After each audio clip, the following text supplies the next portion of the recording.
खैरियत से आप? जी खैरियत से. I hope I'm audible to you. Absolutely all good.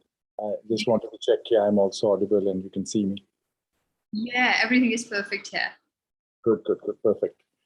I'll fix my time meanwhile. I just But realized. they've already, I think, turned on the recording. Okay, good. Yeah, so we just wait a few minutes and then we begin. Awesome, thank you.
Dr. Hassan, I think we can start the session. It's already 6 now. Yeah, absolutely. Thank you. All right. So very good morning to our audience who are sitting there in the US, and very good evening to our audience here in Pakistan. Today, we will be discussing something very important that is about terrorism, gauging terrorism threats in post-withdrawal Afghanistan and implication for Pakistan. We would also be trying to come across some future scenarios, some possibilities. So to discuss that, we have an excellent speaker with us, Dr. Hassan Abbas. He's a distinguished professor of international relations at the Near East South Asia Strategic Studies Center at National Defense University in Washington, D.C. And he is holding all the expertise to talk on the subject. Thank you, sir, for being with us. Unfortunately, due to some personal issues, Nasim Zehra won't be able to join us today.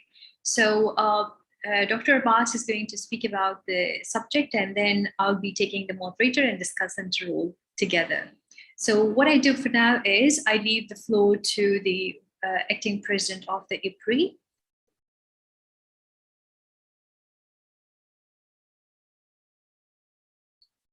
Do we have you on board, sir?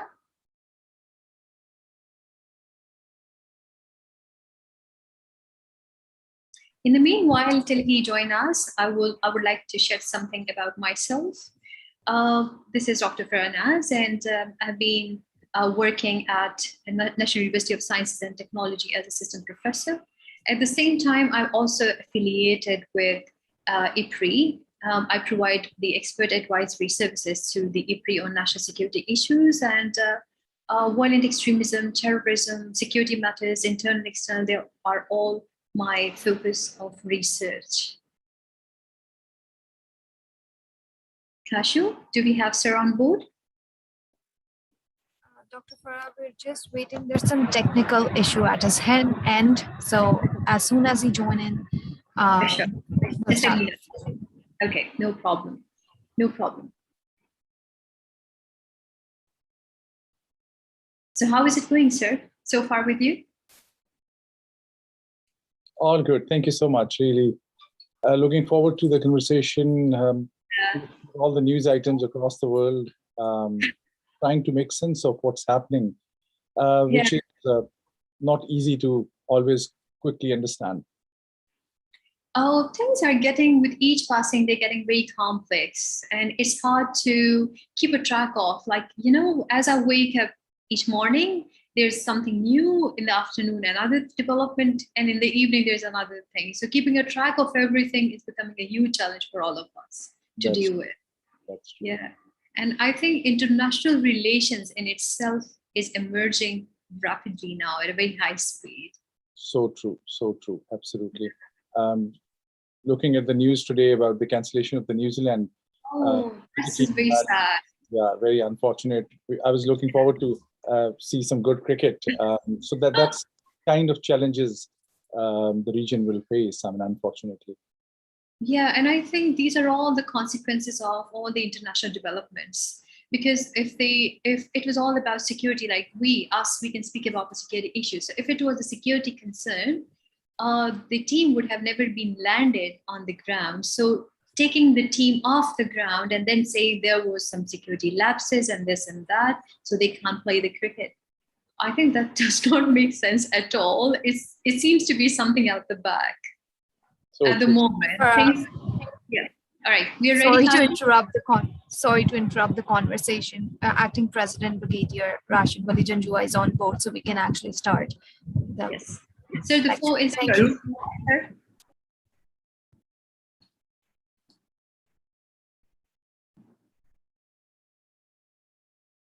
The floor is yours, sir.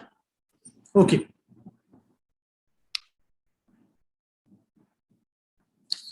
I extend a very warm welcome to Dr. Hassan Abbas on behalf of Islamabad Policy Research Institute on this distinguished lecture series.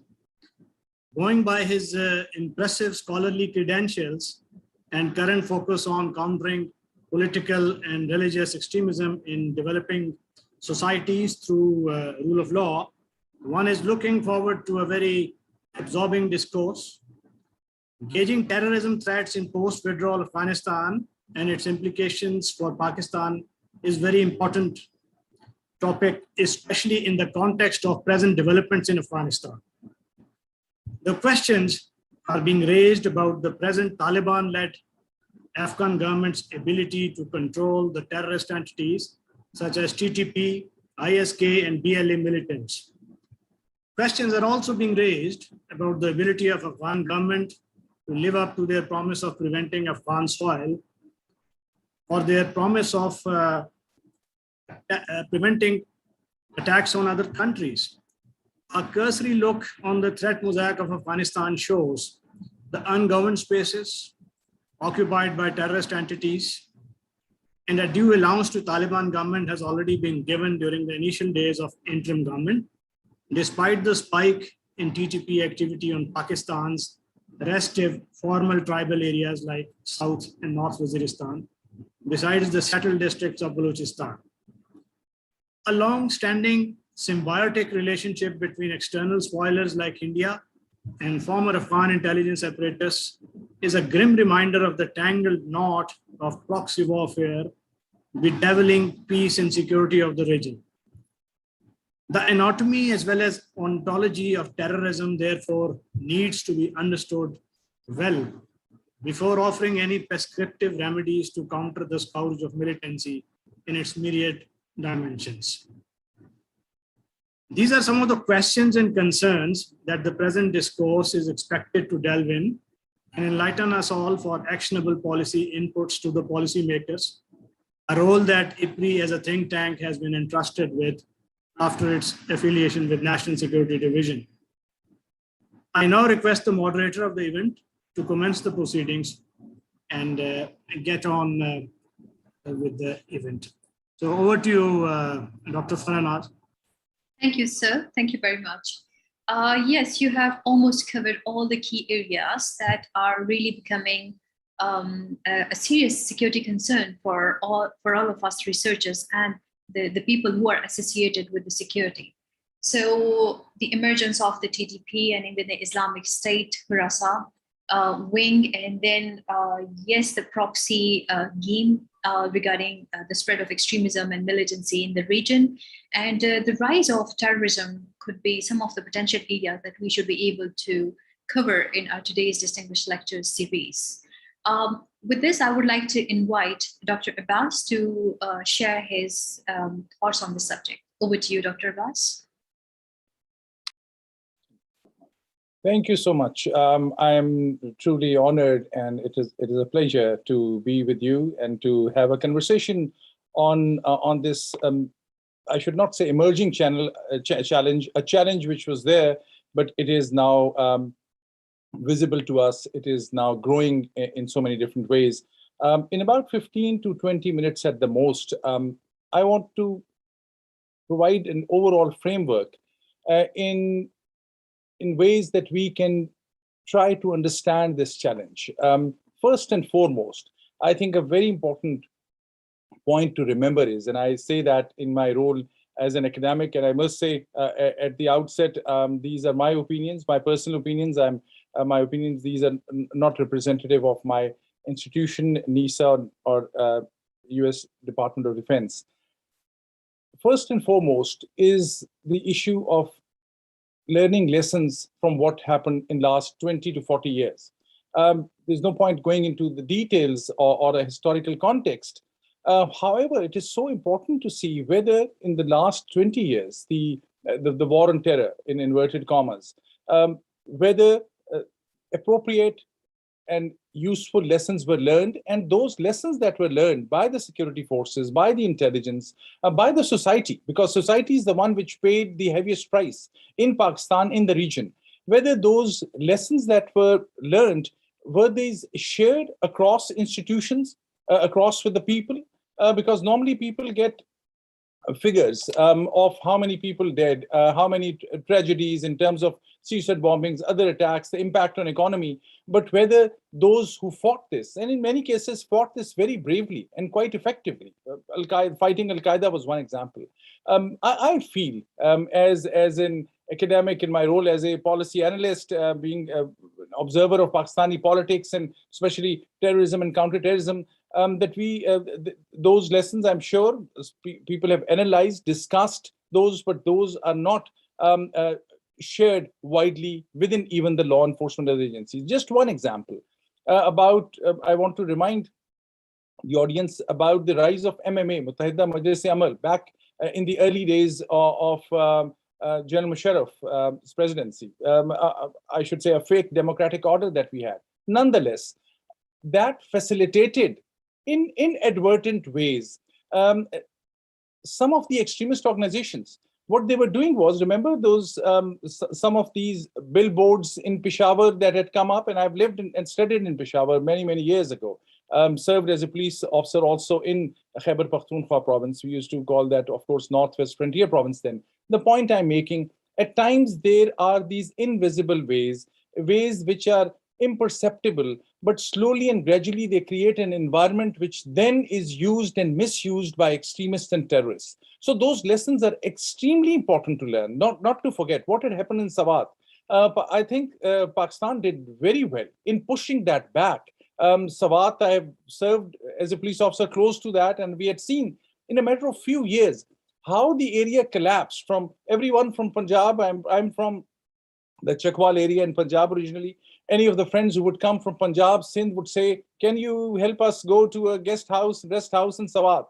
And once in a while that you would go, I remember the music and the melodies and the beauty of that region. And in front of our eyes, in 2 to 3 years, the Mullah Fazlullahs and everyone else, Tehreek-e-Nafaz-e-Shariat-e Muhammadi, TNSM at that time, they misused, they manipulated, and all agencies, all law enforcement organizations, politicians, whoever's taken it, were all watching, and then everyone was surprised. I'm only starting with this kind of a negative example because Pakistan has gone through this cycle before, and Pakistan hopefully has learned the lessons. And if not, we need to remind that. So that's the context I want to start with. Forgetting history is not going to help. However, the Now, coming to 5 or 6 major themes, and I'm very grateful to IPRI. And IPRI is, by the way, doing an extraordinary job. I've seen some of the reports. I've seen the improvement in quality of the research papers, of the events that we are organizing. So I was sent about 5 general areas, and I'll restrict myself to those. First and foremost, to gauging terrorism threat within Afghanistan. So the main scope first will be in Afghanistan. Later on, I'll come to the implications for Pakistan. First and foremost, do Taliban have the capacity at this time to gauge terrorism threats within Afghanistan? That's a challenge. We knew what had happened at 9/11. There is debate how much of the 9/11 terrorist attacks were, and those details of what bin Laden and Al-Qaeda were doing were in the know of Mullah Omar and the Taliban leadership of 1996 to 2000. They knew they had given space to a terrorist organization, but perhaps there's a debate whether they fully knew what was happening. Probably not, to the extent that we know after so many investigations. Even at that time, Taliban lacked the capacity. So today, the fact is there are 5 or 6 Taliban. Many people say this as one word, Taliban. No, there are 5 or 6 Taliban. Very briefly. So the Doha group, the Mullah Baradar and company. Some of those educated, very different, had gone through difficult times in Pakistani prisons as well. They had a slightly different worldview. I should not say a progressive one, but they were in the middle of the spectrum, so to say, who wanted a negotiated deal, who were open enough to commit to United States that, look, we will not allow our land to be misused by international terror organizations. Then there is the second Taliban group within that, the old guard. Some of them, we know their families were in Pakistan. The Hebatullah group, who led a mosque in Quetta as well at some time ago. The old guard, who would go into Afghanistan at times, stay in Pakistan, but the old guard. Then the third one is the organized criminal syndicates, who were producing heroin and hashish and making money. They were the financiers of Taliban. They had their own interest. They wear the turban, they have long beards, but they are not the Taliban in real sense. They are the ones who make money out of it. Then the fourth one, the insurgents, the ordinary young people. It's so interesting to note that about some people say more than 50% of Afghans today were born after 2001. So this is the new generation. This generation is not aware of what happened in the 1990s. They were unemployed. They knew they had to defy. This is what their culture taught them. Defiance against all outsiders. Previously it was Soviets, then it was the British and the Americans and the NATO.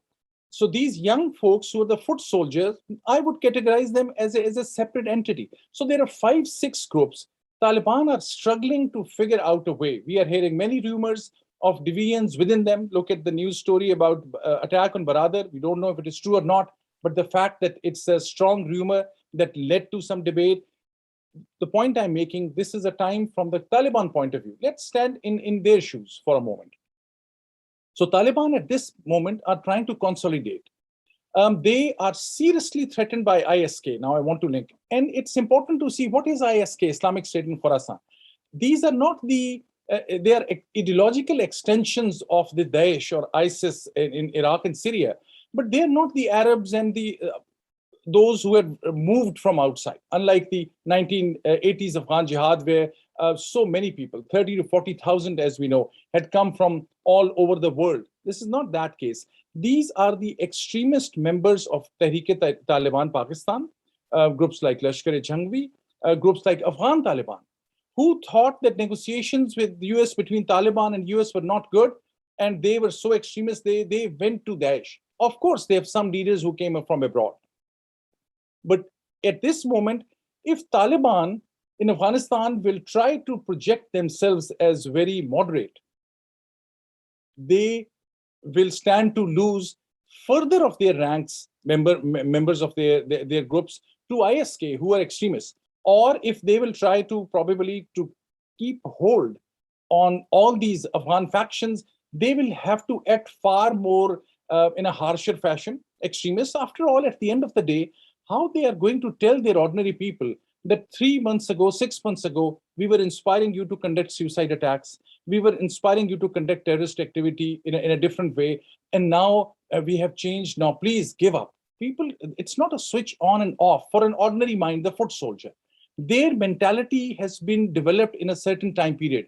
To change that is a huge task. So my first major point, in a sense, is that Taliban probably at this time most likely lack the capacity to even know necessarily what is happening and to gauge it. They want to push back on ISK.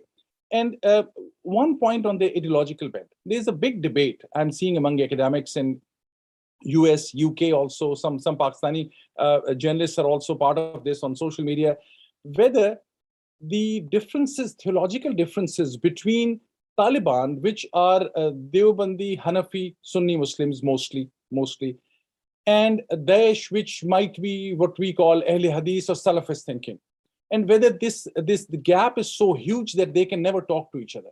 And I was just talking recently to one of the Pakistani scholars who's written a lot of work, Aisha Sadiqa, and she was arguing that no, these are, they have worked together. The siege of Mecca, for instance, I'm mentioning her name because I heard this from her. The siege of Mecca, those groups who had gone there was links between Deobandis and Salafis at that time. And Deobandi, I must add, in the South Asia context, was a very important religious movement. But the Taliban or the Afghan version of the Deobandi today is a very extreme version. This over a period of time became too politicized, militarized. So the larger point is the theological issues, whether is it necessary that Taliban will fight with ISK? And there are questions about it. And also, how strong is ISK in Afghanistan? Is it very strong? It is like Al-Qaeda or not? These are big questions. Whether Taliban today have the capacity to really go deep into it, whether to have control in all the areas, because Afghanistan is a very large area, as all of you know better than me. Taking control of a building in a district headquarters is one thing, but having capacity to follow, monitor these areas so that these are not used as sanctuary by someone is a big, much a bigger issue. Related topic in this is how Taliban today define terrorism. In Pakistan, we have a different view about it. Pakistan is paid through its nose, unfortunately, because of the terrorism in the last 15, 20 years, and have come out of it. The global community, the South Asian community, if you ask, honestly, an Indian expert, they will be more concerned about Lashkar-e-Taiba, for example, or Jaish Muhammad. And they have their point, because some of the areas under the Taliban were used by that. You ask any minority communities in Pakistan, the Shia Muslims, for example, they will tell you about how Riaz Basra, the most notorious terrorist in Pakistan, had moved in 1980s after killing the Shia physicians in Karachi. He had moved to Kabul. And when the Pakistani Prime Minister at that time pushed them, that, where's Riaz Basra? This is based on interviews from leading Pakistani police chiefs who have written about this.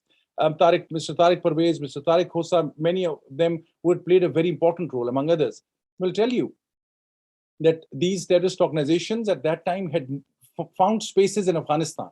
So Pakistan had succeeded in clearing the area from TTP and Al-Qaeda, but TTP, as Tehreek-e-Taliban Pakistan, we know they moved in many cases to Afghanistan.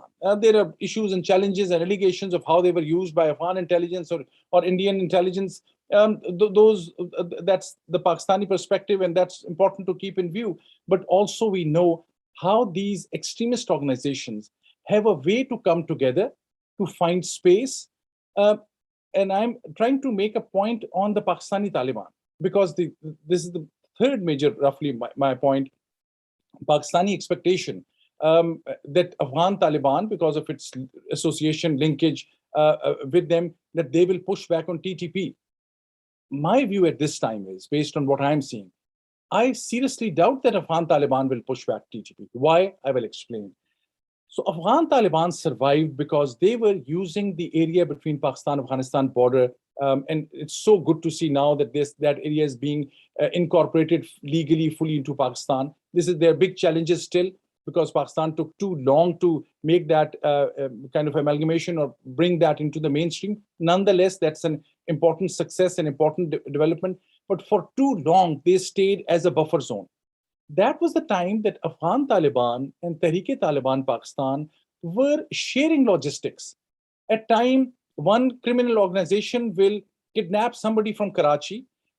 they will hand it over to a criminal terrorist organization to bring the person from Karachi to Khyber Pakhtunkhwa. From Khyber Pakhtunkhwa, another group will take them to the tribal areas. From tribal areas, they'll take them to Afghanistan. The point I'm making on logistics, on money, on equipment, on training, these organizations have too much to share.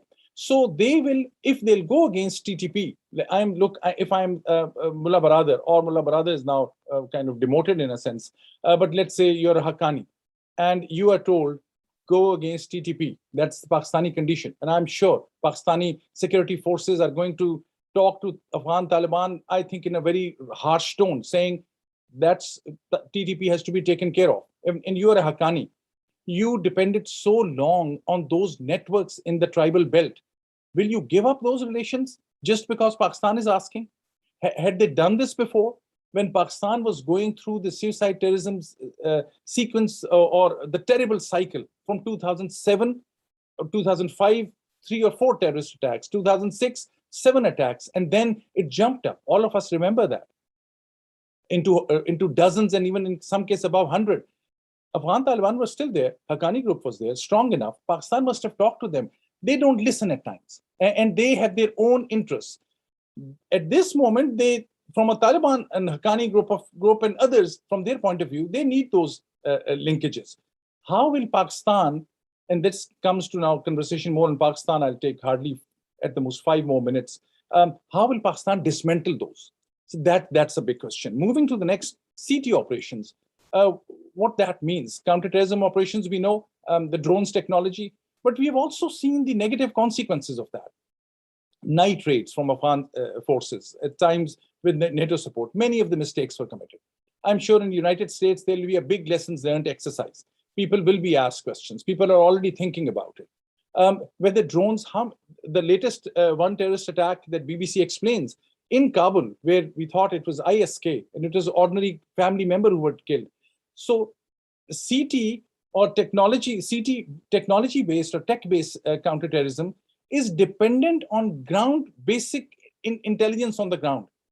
Now, that whole intelligence network is now also disrupted. Who will provide that information? We know during the old times, this happened in Waziristan as well. Enemies use these opportunities to take revenge from their opponent and give wrong intelligence. So there's that big issue. CT, or the tech-focused CT, I am skeptical about it. It can create more challenges. My last point is about Taliban recognition. I have to be candid and frank. You can guess my views, like many Pakistanis, I guess, on Taliban are pretty clear. They participated in terrorist activities. They not only banned music, they made Afghanistan hell for women. I mean, there's no other way to put it. They defied, yes, for many people, they were heroes in a different sense. But for ordinary Afghans, and especially if those Afghans were not from their ethnic community or their religious background, they went through hell. But given today's situation, if I am head of any state anywhere, and I am given the option to recognize Taliban, actually I will recognize Taliban. And I know this is going to be a controversial point. Why I'm saying this, I want to look at some other countries in broader Southwest Asia, which have made their own countries hell for minority communities, human rights violations, number of people killed, number of people oppressed. How is Taliban different from many of those? Some may be monarchies, some may have a lot of money because of oil or whatsoever. The human rights track record of so many countries, look at North Korea. So you're in a region which no point in naming countries everywhere. There are other theocracies as well. What is their track record on human rights? Terrible record. How are Taliban different? So if there is a small window of opportunity to talk to Taliban, to give them a chance, that it's going to be different. And if they are ready to reform, we have to look at what are the metrics of reform. And one last example, and I'll close with that. I was talking this morning to a friend who, an American of South Asian descent, who in the last 15 years, I knew how he raised funds for ordinary Afghans in rural areas for small clinics. He said, I'm not going to get into education, which in certain areas can be controversial. I don't want to be associated with international NGOs. He said, I will raise funds from South Asian Muslims in America. He raised a lot of money, built small clinics, 36. This morning, he was I was crying, and he said, my whole network of this healthcare system is disrupted. And I said to him, I doubt, why would Taliban attack a small hospital or a doctor? Because this helps them. People are getting cured. And he said, no, the problem is different. I can't pay any one of them. No one in Afghanistan can get cash from their banks. So who's going to provide the economic a new system to Taliban? And you take out that financial support. Already, their vehicles are no more patrolling different areas because all the gas or petrol that they have in their vehicles is finished, and they don't have money to. So the economic chaos, even in normal states, can disrupt totally everything and create more extremism. And in this case, they're already on the verge. So I would recognize Taliban to an extent that it provides an opportunity for engagement and give them an opportunity to engage the world and see where things go. And anyone can, of course, backtrack on that. So, and I promise the very last point, Pakistan's biggest challenges, and it will be hardly a minute, and 9:30 dot on my side, in a minute I'll stop. The Pakistani capacity to deal with these issues is very restricted. Why? Because Pakistani security counterterrorism narrative was so focused on security operations that we never invested in the Pakistani case on civilian law enforcement and police, which can interrogate. They are the first ones to understand what's happening on the ground based on interrogating one terrorist or extremist. They find about networks before anyone. The military operate in a different way. They are good as backup to civilian law enforcement. So that's where Pakistan will have to invest. They have invested, but not as much as it should have been done. So Pakistan, my closing sentence, unfortunately, is between the devil and the deep blue sea at this moment. They really will have to put the house in order in terms of the security strategy on Afghanistan to be saved from the crisis that is coming, unfortunately. Thank you. Thank you, Dr. Abbas. It was amazing. You have covered almost all sections that are really important in terms of security debate. If I try to summarize whatever you looked at in your session was that, first of all, the definition of terrorism, of course, it does not fit on each and every part of the world. The definition of terrorism for the West is different from the Eastern side and the Asian side. And when we talk about Afghanistan, I think it's a completely different scenario where we need to see that the challenges associated to terrorism are completely different from the rest of the world. So it's something which should be dealt in a special manner and special fashion. Another thing is gauging terrorism in Afghanistan. I think you have rightly mentioned that it's very hard, that whether Taliban are prepared to gauge the elements of terrorism there when they are really struggling with their economic and financial crisis. And the $9 billion of funding that has been frozen by the US and the Western forces, I think that is further fueling extremism within the Afghan population. And with that, Afghanistan and the current interim government of Afghanistan, they are unable to take care of the civilians. You have beautifully highlighted that its entire process, civilian have never ever be considered important, including on our side. But I think all of us, it's not only for the Afghanistan to learn, for the Taliban to learn the lessons from the past 40 years, America, Pakistan, and Afghanistan, including Taliban, all of us need to learn our lessons, the price that all of us have paid. I won't be skeptical about that. It's only Pakistan and Taliban and this and that who paid the price. America also paid a huge price to it, and we all have witnessed it. So I think now this is time that instead of spending money and spending resources and human capital on war situation, it's better that we spend on developing the lives and improving the lives of the civilians, because whatever happened in the past 40 years in Afghanistan, it will take a long period of time for the civilian, the Afghan population to come to the level of the normal life in comparison to other states. So I really appreciate where you try to provide different groupings within the interim government and the way they are bringing together various factions. But I'm glad that recently the Taliban interim government have announced that there is no any sort of rivalry or competition going on within their political stature. So that's, I think, if they are politically able to manage their affairs, they will be in a better position to run their government if the funds are released to them based on the condition. Another thing, recently, a few days back, the Secretary of State set some sort of conditions, and one of those have already been highlighted in your talk, that the Afghan soil not to be used by any terrorist organization. So yes, it's the Taliban, the government is also aware of, and they are, from the very first day of their government formation, and even when they were preparing to form their government, they were saying that they will not allow Taliban soil to be used against any Afghanis, against Taliban, or against any neighborhood. But at the same time, I think we need to draw attention towards what the US is doing. US, have they not learned their lesson from the 40 years of their presence in Afghanistan, where their troops have withdrawn already? They have evacuated from Afghanistan, but they are now stationed at Persian Gulf. And it's the congressmen, the US congressmen, who are staying and talking about it. And they say that the troops have been evacuated from Kabul, from Afghanistan, but they have not returned to the US. And now they're going to conduct drone strikes against the terrorists who are there on the Afghan soil. So how the Taliban are going to react to it, where it claims that Afghan soil will not be used against any sort of terrorism. So in that way, we need to think about that.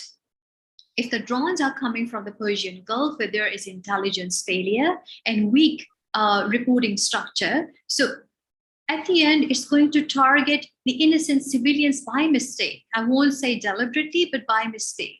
So who is going to be responsible for all of those acts? America needs to think about it, needs to think about the local population of Afghanistan. They have already paid a huge price in terms of the presence of Taliban before the US was getting stationed there due to the war on terror. And in the past 20 years, when the Americans were there, yes, I believe they have worked a lot for the empowerment of women. They have worked a lot on so many other mediums, but still the infrastructure, the life of the common citizens was not that much improved. So I think on human grounds, we need to move towards thinking and planning towards the Afghan population, the 38 million population that need our attention. With this, I would like to get some of your comments on whatever I have stated, and we keep it into what's called like you trying to address, and I bringing the comments as I'm the discussant as well, right? So over to you, sir. Thank you so much for sharing your thoughts. Just a couple of things that come to my mind upfront. I think this is well known that there's a huge debate in the United States on this issue. I think the withdrawal was botched up. I mean, there's no two views to look at it. It was, there are counter arguments that it could not have been different as soon as the Afghan military, everyone else realized that US is leaving. And US, to be fair, had given them enough notice on this issue. Look, since last 5-6 years, there was this debate of drawing down forces. Then President Trump had very categorically given a date. Then President Biden gave a date, and then it was very clear the negotiations were going on. A deal was cut, which was not easy. I doubt Mr. Zalmay Khalilzad, Ambassador Zalmay Khalilzad, can come into public and respond to questions because there's a huge criticism. I'll give you 2 examples. The pressure on the former Ghani government to release the prisoners, thousands of prisoners, Afghan Taliban prisoners. This was huge pressure. It was not popular. Many people, many Afghanistan observers today believe that it was the US actions in the last year or so which facilitated actually return of the Taliban. So US was saying, we have spent $1 trillion. We have tried every way. We have as much money as we, and this is US taxpayers' money. This money has direct impact on American economy. In the post-Cold War world, COVID world, I should say, also Cold War in a different sense, but the post-COVID situation, economies are under distress. So US lived up to the deal, which was a very controversial deal with Afghan Taliban. So I think if US is keeping the forces and keeping some of the financial pressures, it is just to ensure that whatever the understanding with Taliban are, whether they live up to it or not, Taliban probably would have succeeded, but after a lot of bloodshed. I think the way it worked out at the end without a fire being shot. I mean, people like me. I mean, I was totally wrong in many of my assessments on media, international media, saying Afghan Taliban cannot walk into Kabul. I was totally convinced, and I'm still convinced, unless it would have been facilitated inadvertently, probably, or there was a different way in Afghan security forces and Afghan political government reacted. They couldn't stand, they decided not to have a conversation or dialogue. The point I'm making finally is, you're absolutely right. I agree with you entirely. It is the people of Afghanistan who have gone through the tragedy again and again. They have been failed by the international community. They have been failed by the regional countries also.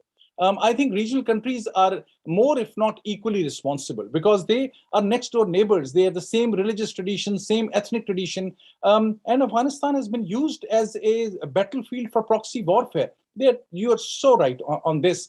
And this is time to repair. This is time to compensate, because we know every time, and I'll quote Dr. Muhammad Iqbal, who had so rightly said that if Afghanistan is the heart of Asia, if the heart is bleeding, Asia is going to bleed.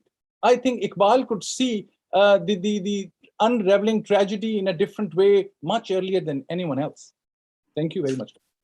Thank you. Yeah, we cannot compete the vision of Iqbal, because he was very far-sighted in that. Yeah, I agree with the comments that you have made. I think most of the researchers, they were really misassessing the entire situation, where it was expected that probably Taliban would shed blood and they will get into power. But all of those assumptions have been proven wrong. I would say in this entire episode of war on terror, and then now the rise of Taliban, all have failed and lost in terms of their economic uplift and all. If we look at the infrastructure of America these days, particularly New York, the roads have been broken, and America was more engaged into war in Afghanistan, and the entire policy directions were towards war situation, dealing with the Taliban and all of that. So it's not only Afghanistan who is at the losing end, it's America as well. And us, Pakistan, have also been badly affected in terms of our economic uplift, in terms of our human. We have lost so many human beings. Human lives have been lost in this entire war situation. So I would say all of us need to learn our lessons and then work towards better policies which can bring improvement in the region and within our own countries as well. I would like to draw our audience and your attention towards something very important, that whenever there is a vacuum left behind, then that vacuum is filled by other forces. So when during the war on terror situation, when the vacuum was left, it was taken over by other sources. Now the Americans, when they left Afghanistan, again a vacuum is left behind. Without sorting out the issues, they have moved on. So this is leading to a serious problems. We also need to think about that when America, Pakistan, and Afghanistan, they were busy in war, what other countries were doing. Let's say China. By 2001, China had a small section of the world under its control. Economic terms, I would say not like in a physical control.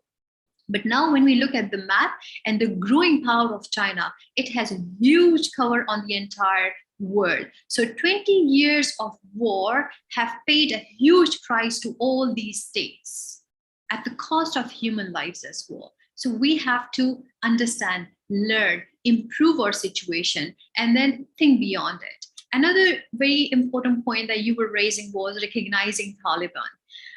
And then you were also making a reference to the Doha Agreement. if we go through the details of the Doha Agreement, there America was signing a deal with someone which is clearly written, like they are signing a deal with the Taliban and they don't recognize them. They are recognized as a terrorist organization. That was the biggest blunder on the part of the United States, who was entering into a deal with a terrorist organization. If America was entering into a deal with a terrorist organization, what was it trying to prove?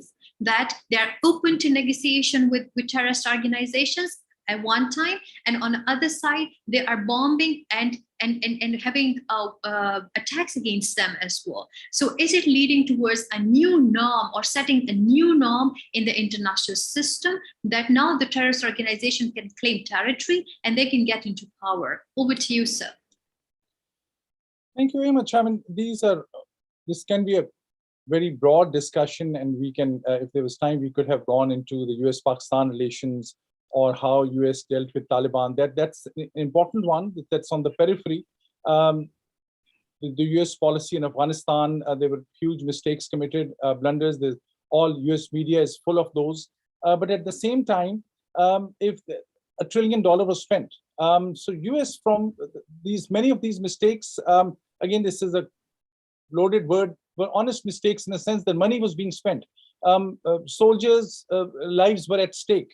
And at the end, US concluded, at least President Trump and his team and Zalmay Khalilzad, that there is no way out but a negotiated deal.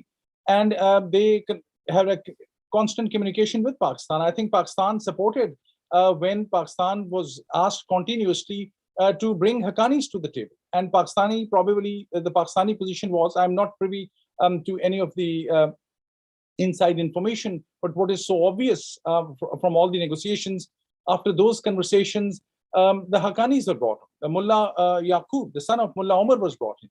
So Pakistan's demands were constantly met. And I can tell you, there's a huge debate in United States at this time about Pakistan's role. United States is pretty convinced that the Taliban resurgence or the Taliban Revival, I'm pitching the title of my own book, which was Taliban Revival, back in 2015. Many of us could see this is where this would go. I remember having a conversation with my editor at Yale University Press saying, I think it should be Taliban Revival ? And they said, but what you have written shows that there will be a Taliban Revival. So why a question mark? I wanted to be extra careful, being an academic, that things can go in any direction. No one can be certain. The point I'm making at here is, in the United States, security observers are convinced about the role of the Haqqani organization.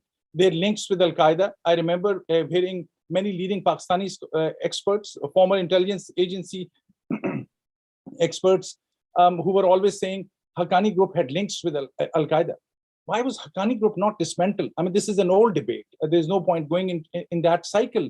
But Pakistan is being seen as someone who facilitated Taliban all along. And the details of this can be debated, each one of those elements. But Pakistan is now in a position where, and this I'm not saying right or wrong, I'm saying this is how it is being looked at. God forbid, if things will not go in the right direction in Afghanistan, Pakistan will be blamed because they'll say, look, Pakistan was supporting Haqqani group and others. They are now back in power.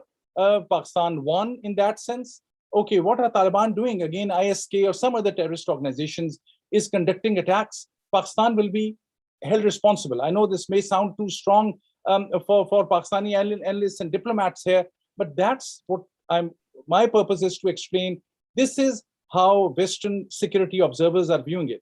And so Pakistan, when I said it is between the devil and the deep blue sea, what I mean is Pakistan is now not only has to be very careful about the impact of the crisis in Afghanistan and Pakistan in terms of Tehreek-e-Taliban Pakistan, other terrorist organizations, but Pakistan has an additional stake now in the success of Taliban leadership in Kabul, because Pakistan is seen as the most important supporter. I must add, Taliban, and many people believe they would not have succeeded without Pakistan. I have a different view. I think this was a strong insurgency. Pakistan facilitated elements of it, but lately China, Iran, Mullah Mansoor Akhtar, I just want to give one example. He was killed in a drone strike in 2016. That was one of the few drone strikes. Pakistan never objected too much. Remember, there was huge Pakistani challenge on even drone strikes at one time. At one time, Pakistan was giving the information, US was conducting drone strikes, killing TTP leaders also, and Pakistan was objecting to it. It was a duplicit policy. But at the time, my last point is that Mullah Mansoor was by a US drone strike, returning from Iran, leaving his family there. Iran had penetrated the top Taliban leadership. This is widely well known. Iran was investing in Taliban. Russia played their own game. China was among the first one to stand with the Mullah brother and have a photo.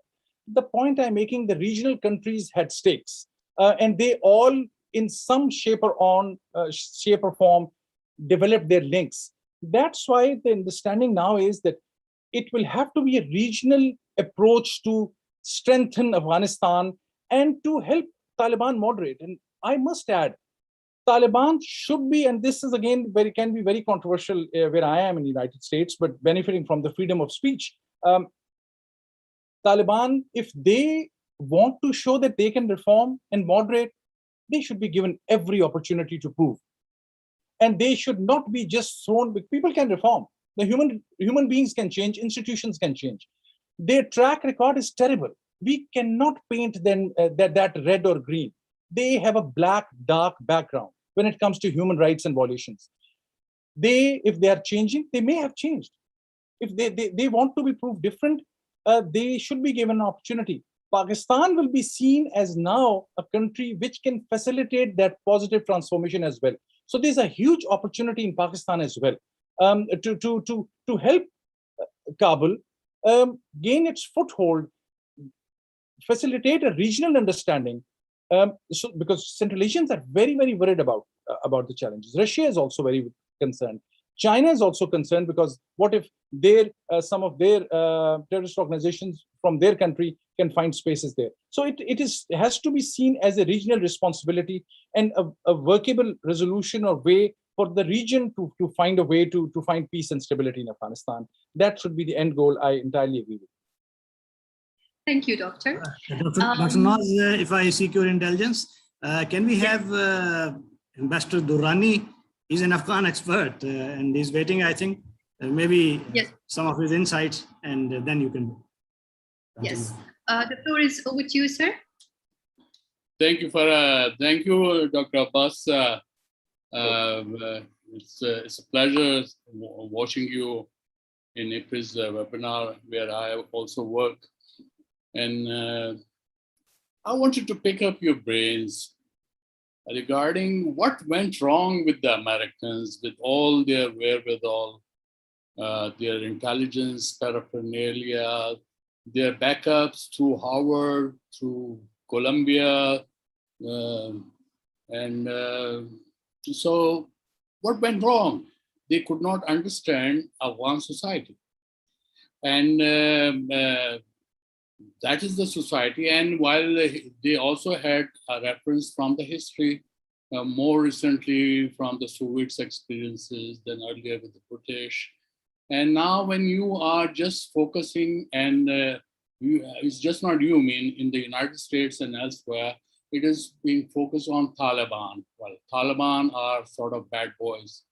And then at the same time, Taliban are not responsible for ISK coming to Afghanistan. It all happened under the American watches.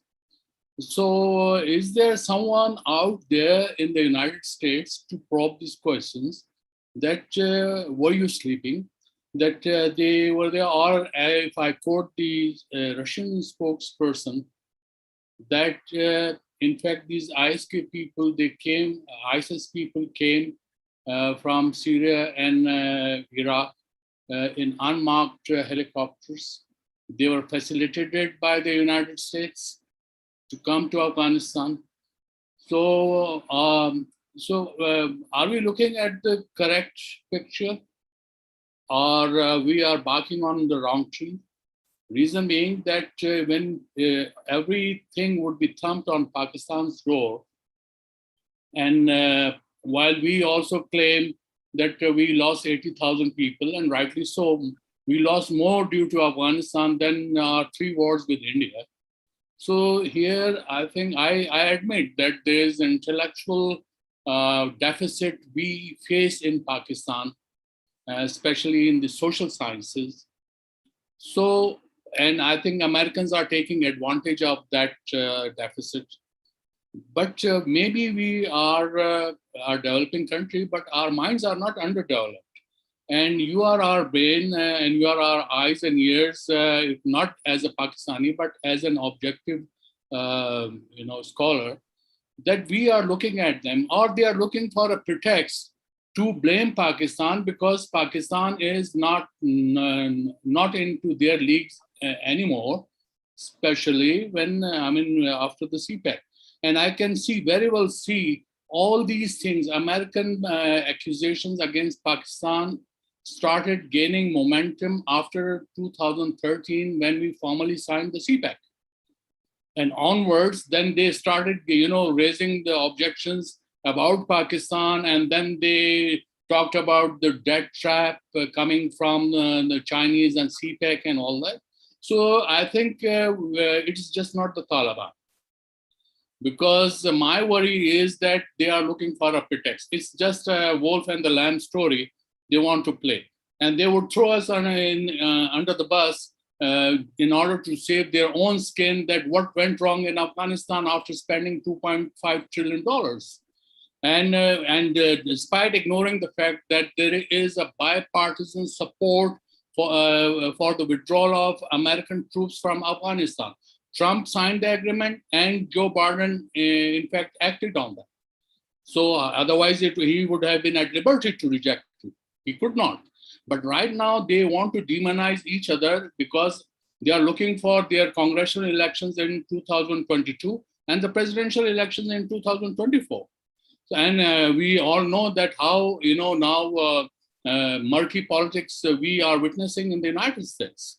So I wanted to pick up your brains regarding that. Are we just focusing on Taliban, or we are also looking towards a bigger picture, which is emerging in the region, and also it has the Chinese element and the American, rivalry with the Chinese. And I can also recall. I'm sorry for this long preface, that Joe Biden in his 14th April statement, when he announced the withdrawal of the American troops from Afghanistan, the next sentence, after saying that we'll remain engaged with Afghanistan, he talked about China. He said, now our competition is with China. We will have adversarial, cooperative, and competitive relationship with China. So it was quite visible, although we may perhaps not bring together those pieces of the jigsaw puzzle, but now those are falling in place. Your take, thank you. Thank you very much, sir. I think very valid points. I really mean it. These are, you have touched upon all these elements which are worth taking into consideration and deliberating upon briefly. And as you rightly mentioned, I owe this to my friends and in my academic community, and as a policy analyst, my neutral and objective views, and I take pride in that. And at times I'm hard on Pakistan because I love Pakistan, and also I'm going to be hard on US because I love US as well, benefiting from all the opportunities. A lot went wrong with the American way of handling Afghanistan, simply no doubt about it. Starting from the Bonn Agreement, not allowing Taliban to be part of it was the blunder number one. Blunder number two, dealing with warlords who were known as human rights violators, bringing them out from their life. And we have seen their character. One is Ismail Khan ran away to Herat, Dostum probably to Turkey, a third person to somewhere else. We have seen their character, how they have patronized, used money, how made millions. And this is very well recognized in the United States. There's an excellent piece by Farah Stockman, American journalist in New York Times, by Sarah Chase, talking about corruption, how people made millions of dollars as contractors. This is all happened in front of our eyes. So the warlords, the money was going both ways for so many contracting companies. And I'm sure these, as the cigar reports, to give credit where due, if you pick cigar reports, this is US congressional funded activity. For the last many years, they were explaining the corruption, the failure of the Afghan security forces, lack of professionalism, how the money was going in different places. So number one, not getting Taliban into Bonn. Number two, depending on warlords. Number three, the concept of state building, and the international community is learning in the process. Initially, we called it nation building, which was a very demeaning way, because Afghanistan society and civilization is very old. To tell them we'll help you nation build, no one could have done that. Pakistan, if Pakistan thinks they can nation build Afghanistan, Pakistan is much, much younger than Afghanistan, or Iran for that matter. I think another major blunder was investing only in security forces and not in the criminal justice system. Taliban were able to regain strength because they said we are providing justice, very crude justice, but they said we'll bring justice, and because there was no judiciary, effective judiciary, no policing, so the wrong emphasis, and then everything was ad hoc. 2 years extension, 3 years extension, maybe this will work out, maybe that will work out. I think it was a point in 2011 when Bin Laden was removed. Then President Obama, this is an excellent book by Bob Woodward on Obama years. I highly encourage all experts to read that in Pakistan. Again, read it, please. The reason being, it is so clear on the US policy as well, how US was in two minds throughout. That's why US couldn't think of a long-term policy. They were always looking for a political cycle, 2 years, 3 years. And at the end, they realized, so the list of blunders is very long. The global perspective, I must add my own inadequacy. I follow extremist organizations and reform within the Islamic context and sectarianism. The global politics, I have my views and opinions. I don't focus on China and the global politics the way some of you and some of the other scholars do. There is a global battle. I think the China-US rivalry is taking very interesting shape. I'll again mention my mentor, Professor Graham Allison at Harvard's Kennedy School. He has a book on China-US relations, where this can be an adjustment which will be peaceful, or this will lead to, God forbid, international conflict. And it's an amazing discussion. So for sure, the India-Pakistan relationship is hugely impacted. If I may make one suggestion, I think this is clear. India supported Northern Alliance. They invested in many of the development works as well. Now India is out. The many op-eds I was reading in Indian newspapers, how they are challenging their own leadership of how they failed in their policies. Now Pakistan is in a very strong position, strong in a sense that at least Taliban are not the enemies. Taliban were facilitated in many ways. There are good relationships because of historical reasons, ethnic reasons, so many other reasons. Pakistan should be different than what if you condemn India. India will, in a region, has a huge role to play. So you'll need money from everywhere. You need infrastructure support from anywhere. So when we say inclusive, the Taliban's worldview of inclusive is very, very tunnel vision. Pakistan can help them think broadly and tell them, let's get everyone in the region on the board. And that will have to be the way the international politics become, or international rivalries and outsiders, if I may call, can become more intrusive, can become more problematic also when region fails.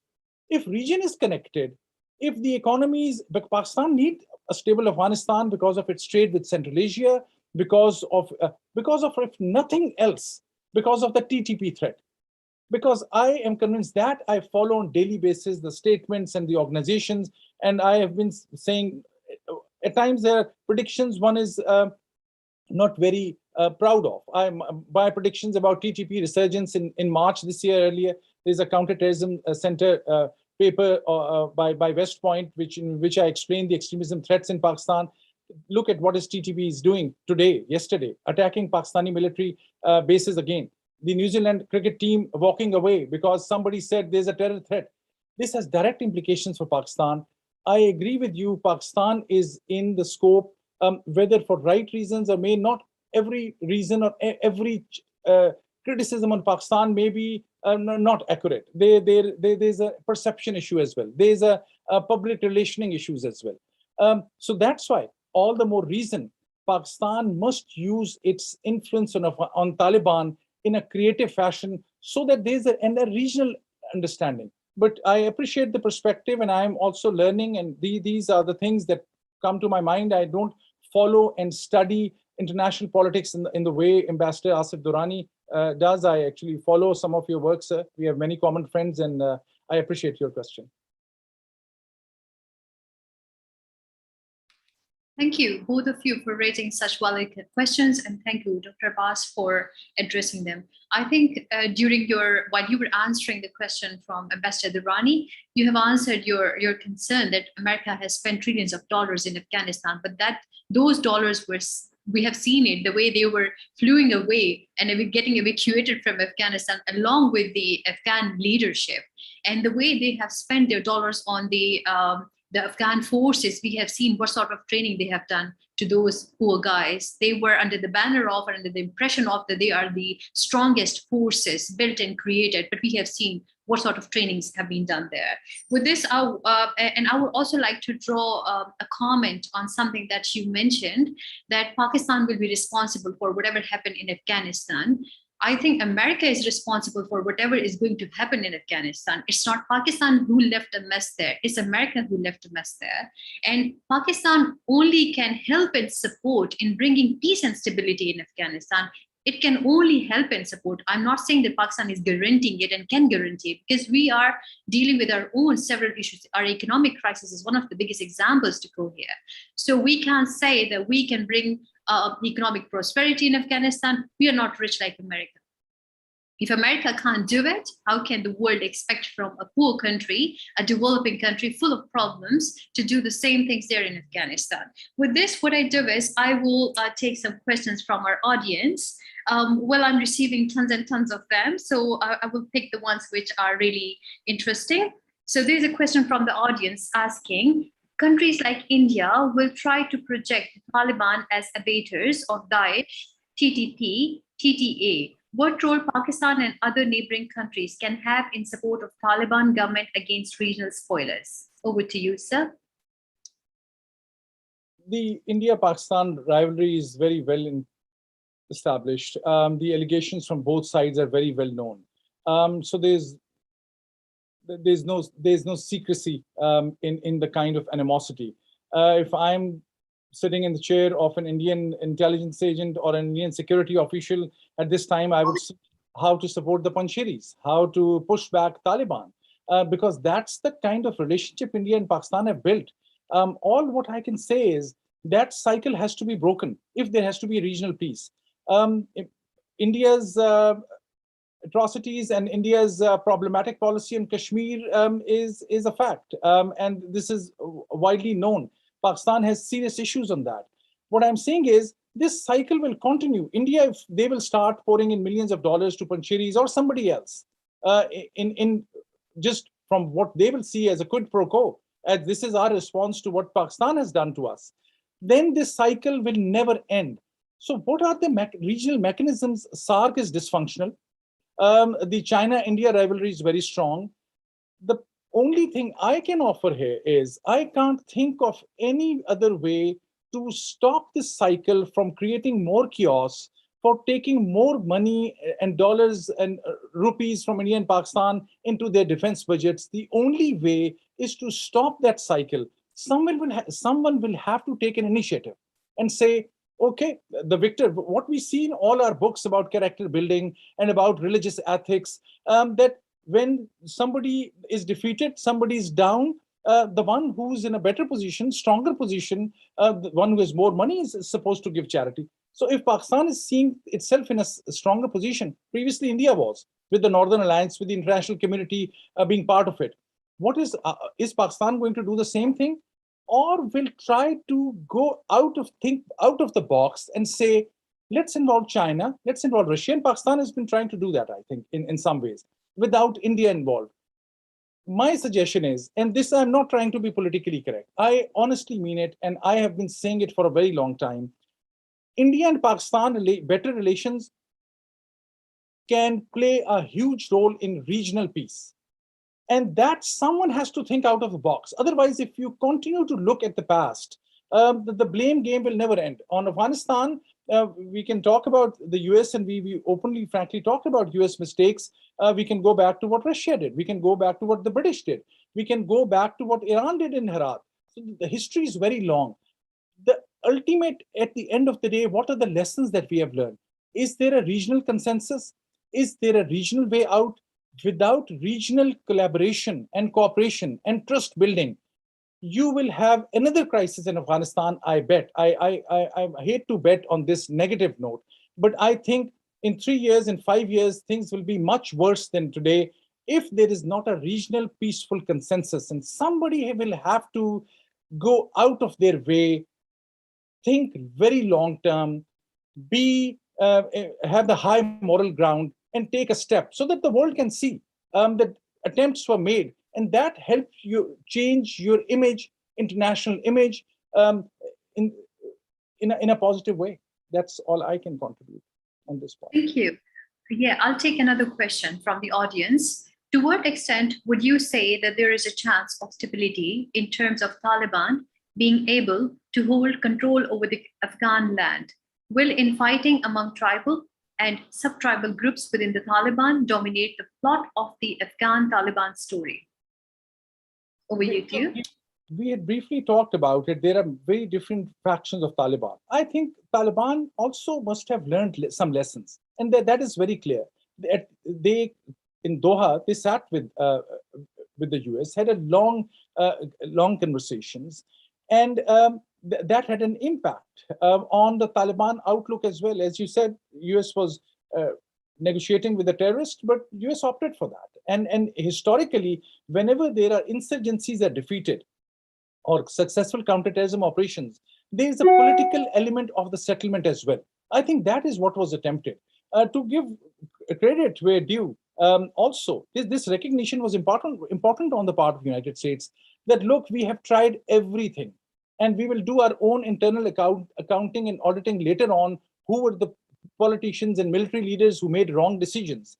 But let's first start talking to Taliban. It was a 3-year process. It was also started in 2011, this peace process, the backdoor channel in Doha. And at that time, something was leaked and the process collapsed. So in a nutshell, I think Taliban will be able to be a cohesive force. My understanding is they will be able to control many of the Taliban factions. That will not be a big challenge. The bigger issue will be groups like TTP, ISK, who they fear some of their people will go into them if they will try to moderate their policies. And the bigger challenge will be economic challenge as well. Without money and more economic chaos, Taliban will not be able to run. At this moment, their PR and their social media activity, they were able to run a successful insurgency and even their terrorist operations because they were very well networked. It is very different to be sitting in the governing seat. And Taliban's success, if they opt for reform, moderation, inclusivity in the real sense of the word, they picked up a Tajik as a army chief. I think this was very different. And this is something very important to be noted. But whether they will, Abdullah is there, Karzai is there, there's so many other well-meaning people. Many of these old, the Sufi brothers are there as well. I must add, to give credit where due, many people were watching what happens on the Ashura last week. Taliban, who previously had massacred Hazara Shias, this time around, they provided security. I have heard from some Afghan Taliban in urban areas, they called them. In one case, they had taken their big, I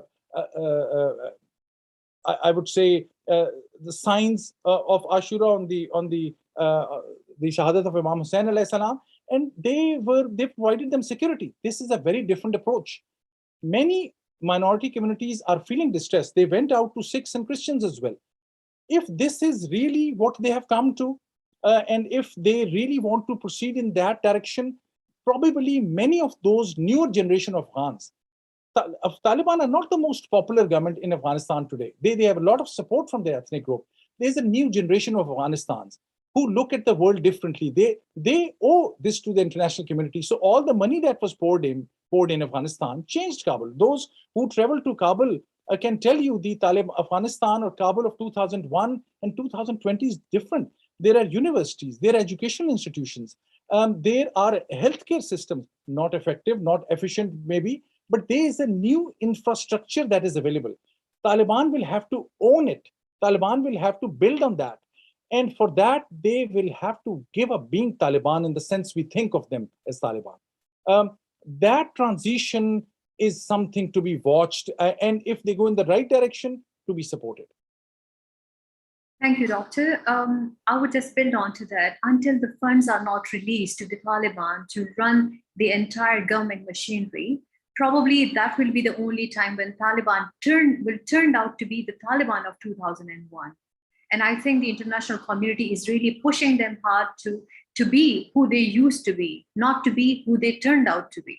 So they are more tolerant towards what they should be doing in terms of the requirements of the Taliban being in power, but the international community needs to cooperate with the Taliban. With this, I will take another question from the audience. More than 10 million Afghans are facing acute food insecurity caused by prolonged drought as the Taliban seizes control of the country. Experts say drought and severe water shortages have compounded instability and conflict in Afghanistan for decades and are worsening a humanitarian crisis precipitated by the withdrawal of US and allied troops. How regional and international stakeholders are going to ensure water access and protecting people from severe climate impacts in Afghanistan? Over to you, sir. That's again a huge question, very, very similar to what we have already discussed. The only point I can add is, don't expect United States and NATO or European Union to pour in a lot of money. Because one of the reasons why US decided that that's it, we tried everything, is because they thought that so much money is being spent. So now that for US to, it will be an extremely difficult case to make for any US politician to be able to be answerable to the US Congress. Yes, United Nations, they've already committed. We heard China yesterday committed some money, some millions. Let's see where it goes. I think everyone, including China, including Russia, is watching where Taliban lead to. And if they will show, so this is going to be a two-way traffic in a sense, a two-way communication. Taliban takes steps. I think the regional countries will also come up. Regional countries have the first take. United States is far off. They did what they could do. They committed mistakes. They've acknowledged it. They talked to the Taliban at the end of the day. And they actually facilitated, knowingly or unknowingly, inadvertently probably, but they wanted to say, okay, we hand it back to you. In the process, they inadvertently probably dismantled the whole system that they built. So Karzai was more closer to the US. Of course, Ghani and many of the others, US gave up those relationships because they said, okay, Taliban, you are disrupting force. We are not interested. Can you ensure nobody is going to conduct international terrorist activity? If you commit to that, you are on your own. In this scenario, US is not my guess. This is my calculated assessment. I really doubt United States will provide any funding and support to Kabul. They will more of a sense keep the threat if you are not going to go in a direction that you promised, because without those 50,000 prisoners, Afghan Taliban in jails who had gone out, Taliban would not have been able to stage a comeback like they have done. So actually Taliban owe quite a bit to United States as well, I would argue. To expect money from US or any European Union, I doubt it. Some money will pour in. Afghanistan will have to see what is the revenue generation capacity.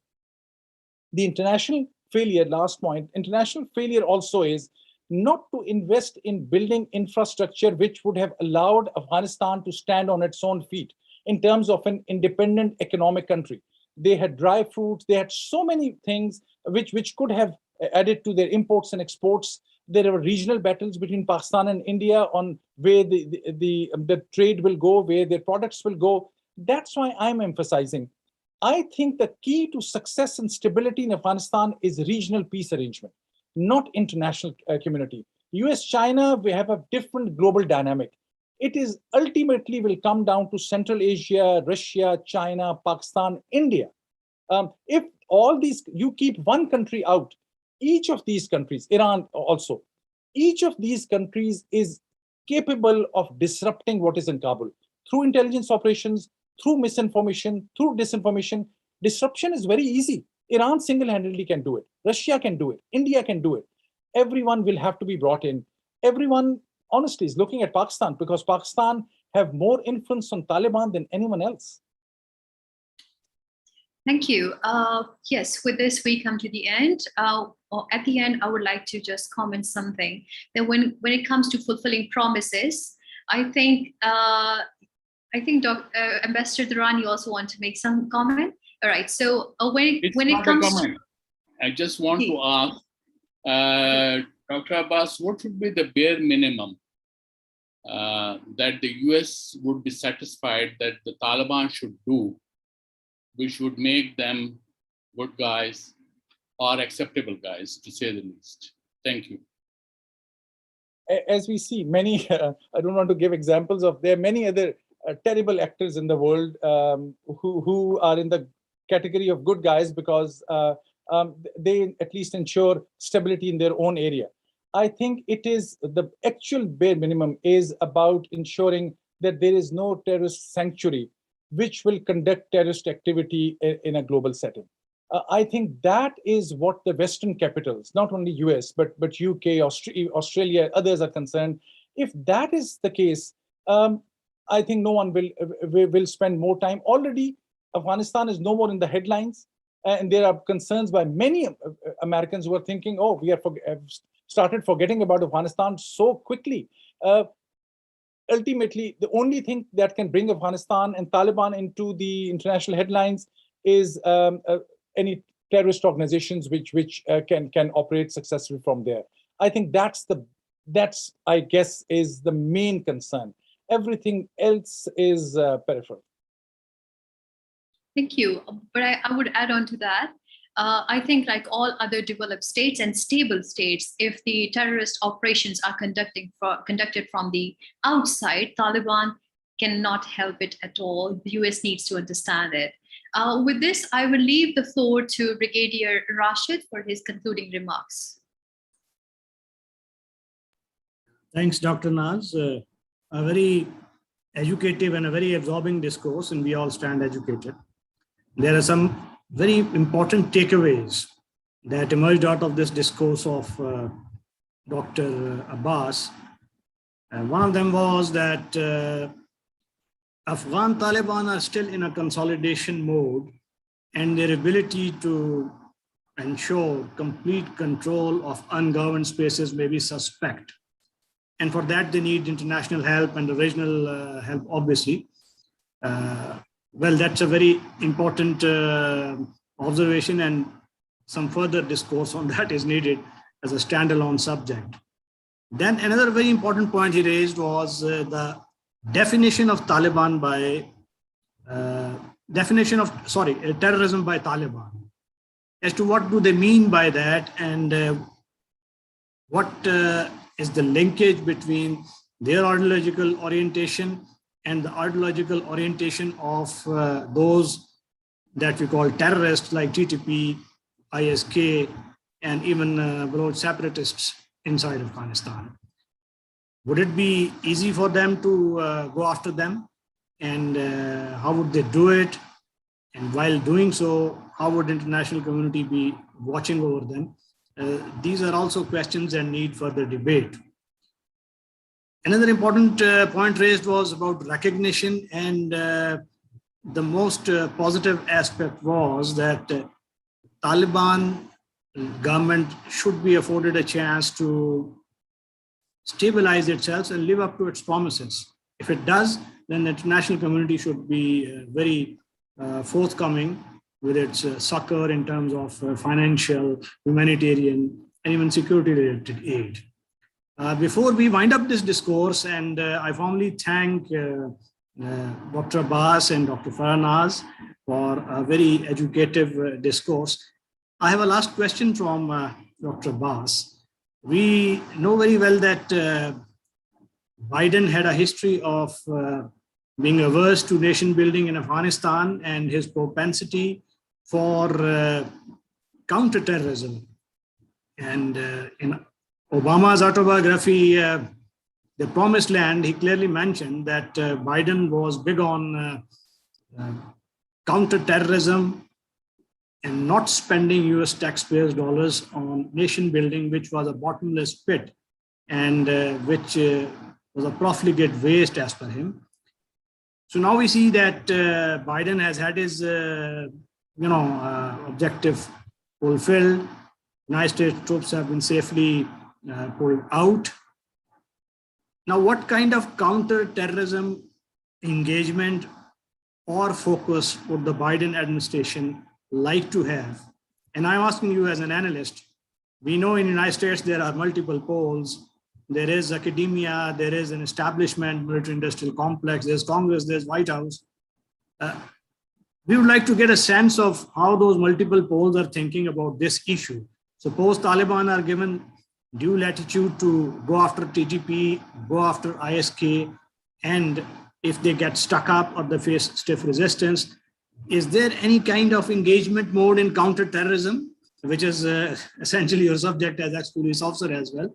So, and how would various multiple poles react or think of those issues in the United States? So over to you, Abbas, for your final comments. Thank you so much, Brigadier Sir. I think this is an extremely important point and somehow didn't get a chance to talk about it. So I'm grateful for the opportunity. I think the counterterrorism strategy is in going through a major transformation in terms of thinking and in terms of the ideas between use of force to countering violent extremism, to the soft ideas. And President Biden, to his credit, was very clear on his emphasis on human rights issues. And this created ripples across the Middle East and many other countries where there are autocratic or authoritarian regimes, that what this means. I think clearly the security experts are pushing back because they want to emphasize that no, the counterterrorism objectives remain the same, the counterterrorism challenges remain the same. Whereas I am seeing, and this again is we are in the process of learning. My observation at this time, I would say tentative understanding is the United States counterterrorism policy is shifting. And there is, if not equally important aspect, this is the countering violent extremism aspect, and which is the learning through the hard way, in a sense, that the way to dismiss a whole religious community in one category has not led to any products or fruits. It has to be partnership building. And to pitch my own organization, Near East South Asia Center for Strategic Studies also, this is what we do on partnerships. I think there's a huge opportunity for Pakistan and United States to reassess and rebuild its security collaboration network in terms of talking to each other. And by security, I mean a more broader sense of security. This will not only be security studies, security and intelligence organizations. Intelligence chiefs talk to each other all the time. The number of visits by the CIA chief to Pakistan and Afghanistan and by the Pakistani ISI chief to US are quite a few many. These are not in public. I think those channels are quite open and even, if I may say, vibrant, it seems to me. But it's the civilian law enforcement, which, and I emphasize this, maybe wearing my old police hat, but I really mean it. There's no alternate to civilian police to police connectivity on not only from human trafficking point of view, which is a broader issue, but counterterrorism. And there is that opportunity, which is there's the rethinking. I would consider myself into that group among the US academics who want to push for CVE, reformed, humanitarian-driven, countering violent extremism worldview, civilian police building capacities. And that is, I think, a huge opportunity between US and Pakistan and among the other nations, because the brute use of force has proved to be a counter to our security interests. But thank you so much for this question. Thank you very much, Dr. Abbas and Dr. Dr. Farah Naz, and very ably moderated by you. And we all stand educated because of your very able interjections. And thanks to Ambassador Durrani also for your very valuable insights. So we would look forward, Dr. Abbas, to a further session with you. So once again, thanks on my side. Thank you so much. Thank you, sir.